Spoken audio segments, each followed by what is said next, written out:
ସବୁଦିନ କେତେ କେତେ ଫଳ ଖାଉଛୁ, ପରିବା ଖାଉଛୁ।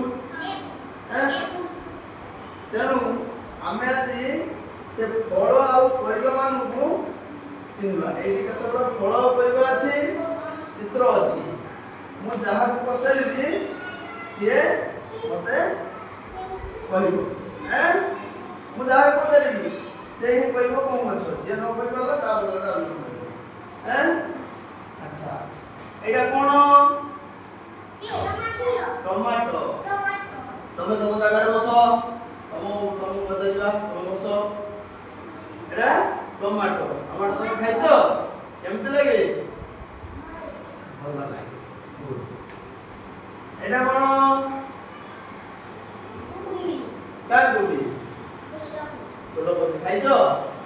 କେମିତି ଖାଯାଏ? ଭାଜି କରି, ତରକାରୀ ବନେଇକିରି। ଏଇଟା କଣ? କଦଳୀ ଗଛ। କଦଳୀ କେମିତି ଲାଗେ? ଭଲ ଲାଗେ। ପାଚିଲେ କେମିତି ଦିଶେ? ହଳଦିଆ।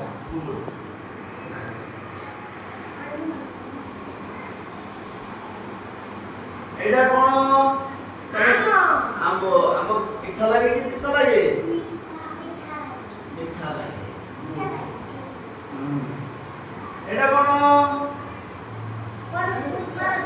ତରଭୁଜ ଭିତରେ କେମିତି ଥାଏ? ଲାଲ। ମିଠା ଲାଗେ ନା ପିତା ଲାଗେ?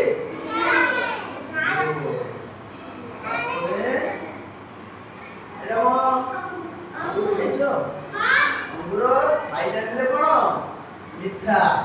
ଖାଇ ନ ଜାଣିଲେ ଖଟା। ଆଚ୍ଛା, ତମେ କହିଲେ ଏଇଟା କଣ? ବାଇଗଣ। ବାଇଗଣ କଣ କରାଯାଏ? ଖିଆଯାଏ। କେମିତି ଖିଆଯାଏ? ତରକାରୀ ବନେଇକରି ଖାଆନ୍ତି। ଆଚ୍ଛା, ଏଇଟା କଣ? ସେଓ। ସେଓ କଣ ପାଇଁ ଖିଆଯାଏ? ସେଓ ଖାଇଲେ ଆମ ଦେହ ପାଇଁ ଉପକାର ହୋଇଥାଏ। ଆଚ୍ଛା, ଏଇଟା କଣ? ଗାଜର ଖାଇଛ? କେମିତି ଲାଗେ? ଭଲ ଲାଗେ। ଗାଜର କେମିତି ଖାଆନ୍ତି?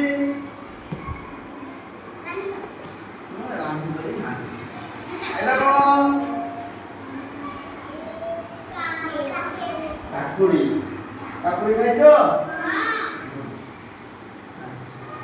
ଏଇଟା କଣ? ମୂଳା ଖାଇଛ? ମୂଳା ଶାଗ ଖାଇଛ? ଭଲ ଲାଗେ। ଏଇଟା କଣ?